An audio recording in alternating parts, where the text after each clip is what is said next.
Hello guys, good morning. Nata diri sa story time ni Jelay. Let's start sa story ni Litlet o ni Dodong.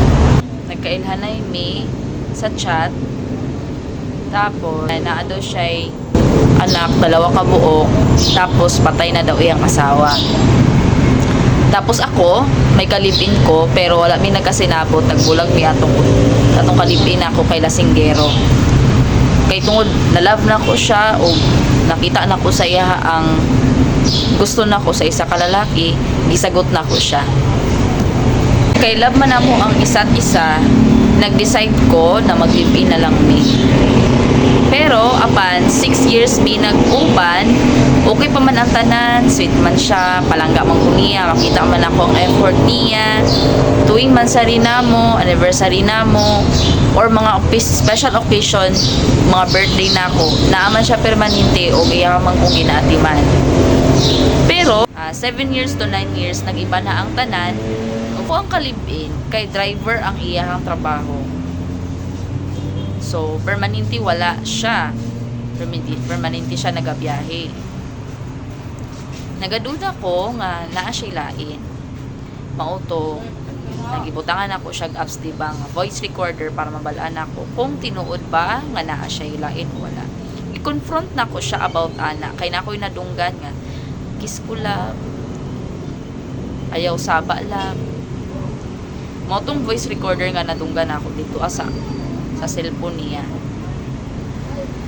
Apan ato, i-confront na ko siya, nag-ingon siya nga wala man daw kuno to. Wala man daw siya ilain. Grabe gyapon ang deny niya, dili gid siya mo tugan sa tinuod. Kay wala lagi daw kuno. Isip lang daw nako na.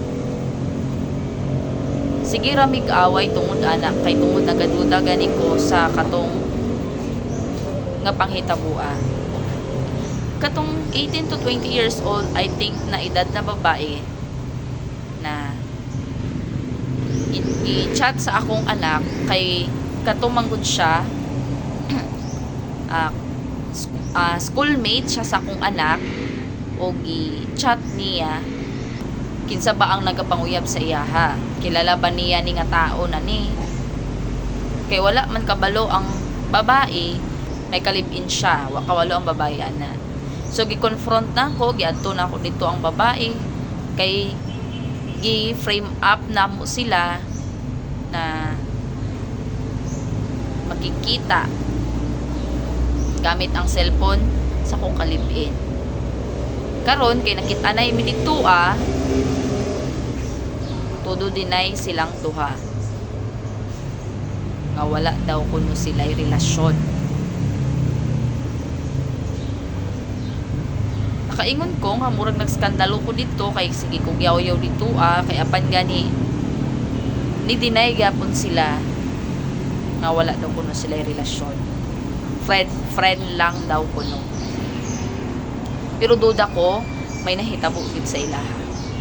Kay katong trabahoan sa ako ang live-in partner kay doon lang siya sa ilahang trabahoan. So mao to siya kanang wala gyapon siya nag-amin. So ipatawad na pud nako siya kay wala kay mao lagi na blind ko sa higugma ba. Apan kay naay isa ka concern nga citizen tong bakla na ginaingon ako sa inyo i-chat siya sa ako giamin niya tanan na may relasyon sila daw. Feeling din ako nga naagid siya ilain kay kung mag kuan man mi mag something man mi gamay na lang kayo ang sa iyaha kuan sa iyaha in case mga nagkuan na gamay na lang jud kaayo. So nagduda ko nga basig naa siya iba na ginapangawsan ato. Gi-confront naman po daw to niya ang iyahang live-in partner, wala daw gyapon nag-amin guys.